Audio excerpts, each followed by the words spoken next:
So about 12 years ago, I was in a completely different place than I'm in today. I was broke, kind of stuck. I was lost on the beginning of my entrepreneurial journey, and I really needed some help. I had huge dreams and things that I wanted to achieve and do in the world, but I was just feeling like I was spinning my wheels. And fast forward to today, I've built a seven-figure business that has given me the time and the freedom to go out in the world and create the things that I want to see in the world, time to go out and live my passions and give my greatest gift to the world. The thing that was the absolute game changer for me was changing my mindset. So in today's video, I want to share the story of how I changed my mindset and also share 4 mindset shifts that helped me go from $0 to a 7-figure business and owning my time in just a few years.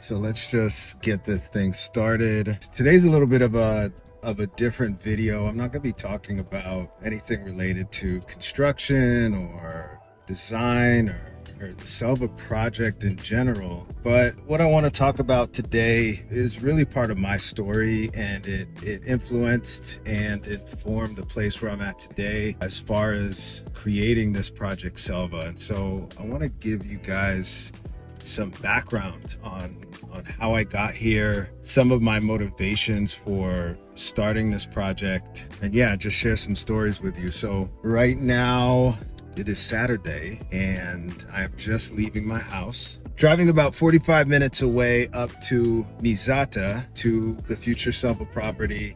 And I got a couple errands to do up there. I recently had some just some maintenance work done on the property, and I'm gonna be going and checking that out. I also gotta go pay my water bill. Yikes, make sure I keep the water on. Yeah, you know, I bought this property a couple of years ago, and once you buy something or once you have land, even though you haven't yet built anything on it, you definitely wanna keep up the maintenance, keep up with the repairs, and it's also good to just keep some eyes on it. So yeah, I like to head up there every so often and check things out, and it also just gives me an opportunity, an excuse to go there, because it's absolutely a magic place. So I'll probably do what I gotta do and then spend some time in the ocean and just hang out. So what inspired this video for today was a call that I got from a friend yesterday, somebody who I hadn't heard from in a while. I was quite happy to hear from him, and the conversation we had really inspired me to make this video today. The reason for his call was to talk to me and get some advice about some changes that he's been making in his life. And he was saying that at the beginning of this year, he set a strong intention to really start to dig into himself, really start to develop some self-awareness and make some changes. And he's at a place in his life where I can say that he's generally does well. He has a good life, he has a great family, but he definitely wants more for himself. And it really reminded me of a position that I was in maybe about 12 years ago, where I just knew that things could be better, and I was kind of just spinning my wheels. I was trying different things but not really getting exactly where I wanted to go. So just feeling kind of lost. And he started talking about this idea of how he's recently been thinking about the thoughts that he's been having and how he's been hearing about things like limiting beliefs, how his beliefs are affecting the reality that he's currently experiencing, or just the life that he has. So this really got me reflecting on my own personal journey over the past 12 years, and just the massive transformations that I've had in my life in so many different parts of my life, and have brought me here today into a space where I experience lots of abundance, a lot of peace, clarity, ease, and it's been a long road for sure. And it's been a lot of work, but there's something that I can say was a huge catalyst for the transition and the change that I had. That is working with a mindset coach. And the first time I heard that word, I didn't even know what that is. At that time, I'd heard about life coaches and therapists and things like that. But anyway, I met a guy by the name of Charles Morgan from More Fit Mindset, and he introduced me to this idea of mindset coaching. And essentially what he helped me to do was to develop a sense of awareness around the mindsets that I currently had and how to actually go in and change those mindsets and ultimately change my belief systems to really change the reality and change my life. This work that I did really set me off and set me on a trajectory in my life. I took what we did together and I just took the ball and ran with it.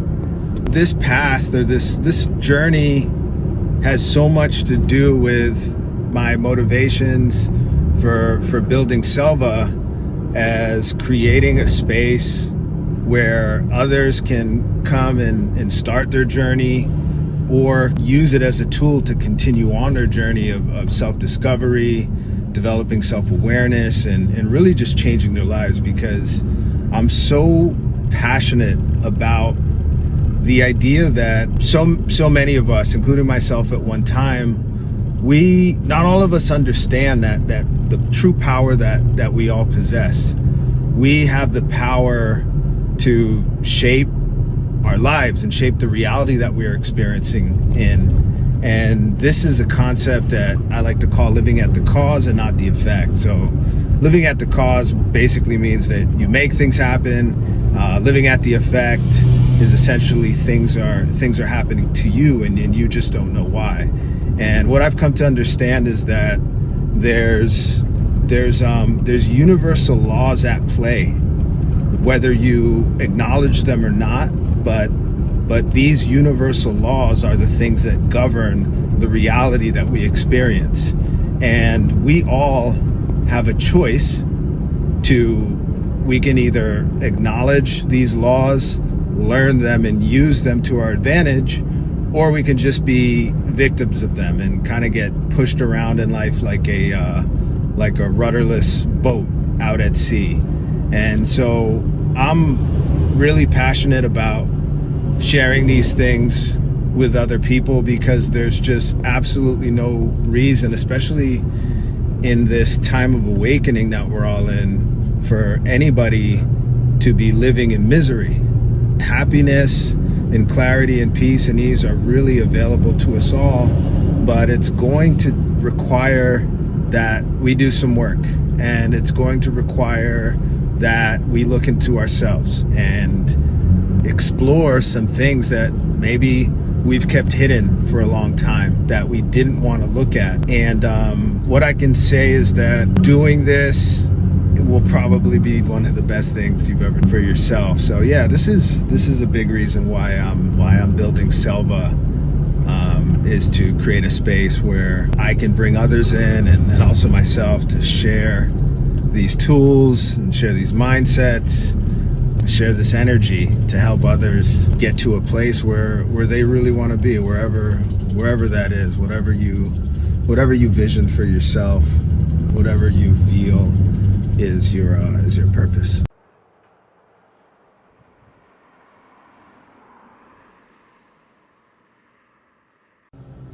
All right, so check this out. I am making a quick stop. I'm almost there, but this is a place I like to stop at whenever I have time. This is the ridge overlooking Mizata. Man, it's a super sunny day today. But yeah, this is a ridge line overlooking Mizata, and it's just, you get this awesome vantage point of the entire valley, and it's just so cool to look at. Check it out.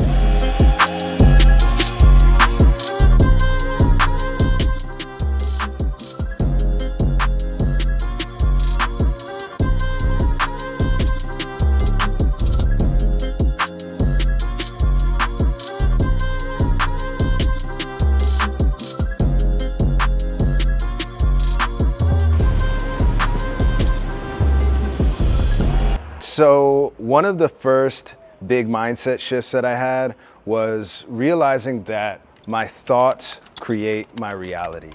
And this is one of the very first and basic things that I worked on with my mindset coach. And the idea is that the thoughts that we're thinking are directly correlated to the results that we experience in our life and the life that we're living. And what I learned is that it is like an equation, which is basically that our thoughts create the emotions that we experience. Our emotions then inspire the action that we take, and then it's the action which really creates the results that show up in our life. I like to say that thoughts and emotions are like the remote control to reality. I remember a time in my life when I didn't have this level of awareness, and I believe that what I was experiencing in my life was the cause of external circumstances, something that somebody did, or I was experiencing what I was experiencing because of my childhood, or it was somebody else's fault. I was always looking to the outside as a reason for the situation that I was in. And so this was a really big mindset shift for me because I was so used to thinking in this way, and it was really a belief system that I had, is what I learned, that things that were happening to me were the result of some sort of outside circumstance. And this mindset shift really allowed me to take control of my life by changing the way that I think. And so, like I said, our thoughts inform our emotions inform the action that we take, and then the actions lead to the results that we experience in our life. And so what I did was, or what I learned to do, was to reverse engineer that. So I started looking at the outcomes I was having, which was my life, the results I was getting, and then reverse engineering that all the way down to the thoughts that I was thinking. So I remember hanging out with a friend of mine, and we'd always say, what would I have to be thinking to experience what I'm experiencing now? And what that does is that forces you to look at your current circumstances and your current reality, and then really have some kind of accountability, number one, because if you're going to take responsibility for the good things that are happening, you got to also take responsibility for the bad things that are happening. And bringing it back to our thoughts really empowers you, because you're going back and you're self-analyzing, and it allows you to develop self-awareness around the thoughts that you were having, which influence the reality that you're experiencing now. And when you reverse engineer that and you have that self-awareness, you can then go and change those thoughts. If you're telling yourself, I'm not good enough, or the thoughts that you're having are always around this idea of you not being good enough, that's going to drive or influence certain types of emotions, and emotions are going to influence the type of actions that you're going to take or not take, and ultimately it's going to result in the results that you're getting and the reality that you're experiencing.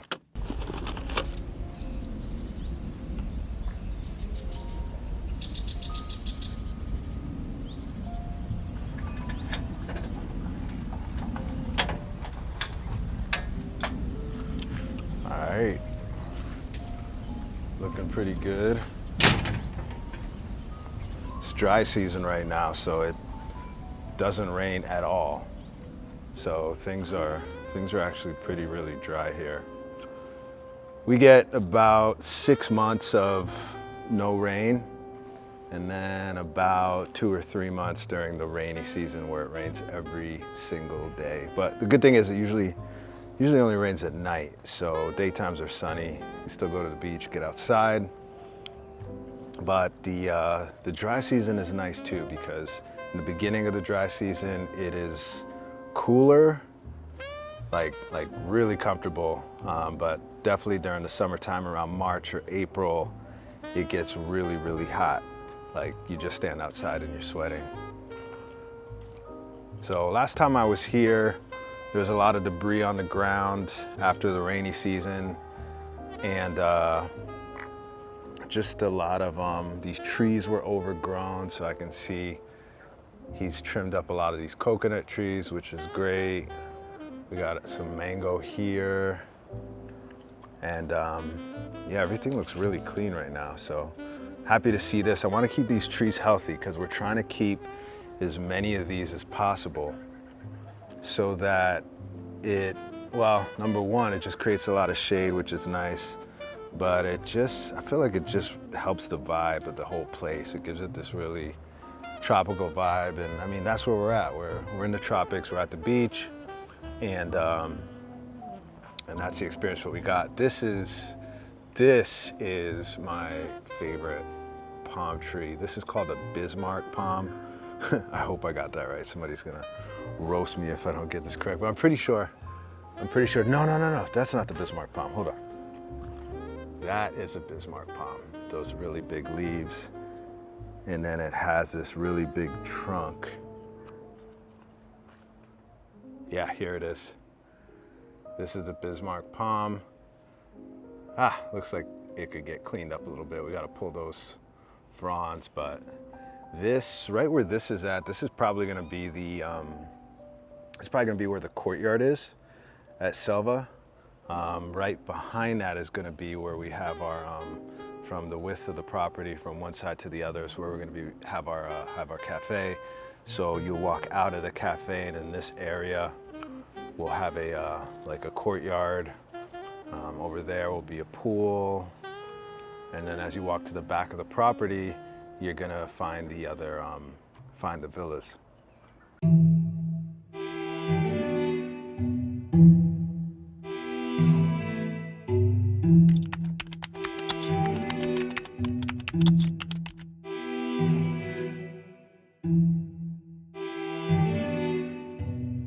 All right, so the second big mindset shift that I had, which kind of relates to the first one, is to become aware of my own thinking. So in order to change your thoughts, you have to become aware of them first. And this is something that I was really not used to doing. I wasn't really tapping in or listening to all of the internal dialogue that was going on inside my head. And all of us have this internal dialogue, like this internal advertising campaign that's happening. And this is what's really informing all of the thoughts that you have. So the second shift really has to do with, in order to change my thoughts, I had to become aware of my thoughts. And this is where meditation came in. Meditation has been one of the most incredible, impactful tools in my toolkit for my own personal transformation. Meditation allowed me to quiet my mind for the first time and actually hear the thoughts that were going on inside of my head. Before that, I was just kind of unconscious and not really hearing all of this internal dialogue. The first time that I actually tried to meditate, actually the first few times was an absolute failure. I thought I wasn't doing it right. It was difficult to sit. It was difficult to just do nothing. And that was really indicative of the mental state where I was at that time, which was, for all these years of my life, at that time, up to 35 years, I'd never stopped to think, or I've never stopped to listen to what exactly was going on inside of my mind. And as it took me a little while, after a few attempts, I was finally able to sit for about 10 minutes, then 20 minutes, then 30 minutes. And I was actually able to quiet my mind and hear all of that was going on inside my head. What I discovered as I started to listen in was pretty shocking, because I realized that my thoughts either were future-based, which was creating anxiety, or I was thinking about the past a lot, which was creating some regret. And what the meditation allowed me to do was to become comfortable and aware of this present moment, the right now, the here and now, which I've actually come to learn is actually the only thing that exists. The future doesn't exist, and nor does the past. If you think about it, the only thing that actually exists is the right here and the right now. My meditation practice really evolved because I was living in the present moment, I was able to become aware of the negative thoughts that were coming in and then change them in real time. And this took quite a bit of time, as it will anybody, because we've become so accustomed, and these thought patterns have become so ingrained in our minds and in our lives that it's difficult to untrain them. But with time and practice, I've been able to change these thoughts and program new ones. And don't get me wrong, I'm by nowhere perfect now, as I still have these negative thoughts and limiting beliefs. And what I've come to see is that it's an ongoing process. It's a daily grind. You don't just get there and then it stops. You have to keep going, and this is what the work is. Ultimately, I ended up doing and learning what's called Vipassana meditation. I'll go into that maybe in another video, but Vipassana meditation is the oldest meditation technique. It was the meditation technique that was practiced by the original Buddha, and it's still taught today through a 10-day course that's actually for free. I did mine back in 2018 in Sri Lanka, and that was definitely a peak moment for me. I can identify that as a moment that shifted me. And Vipassana meditation, I'm so thankful for it. I'm so thankful that they still teach it, because it's something that I practice to this very day and continues to ground me and help keep me grounded in the present moment.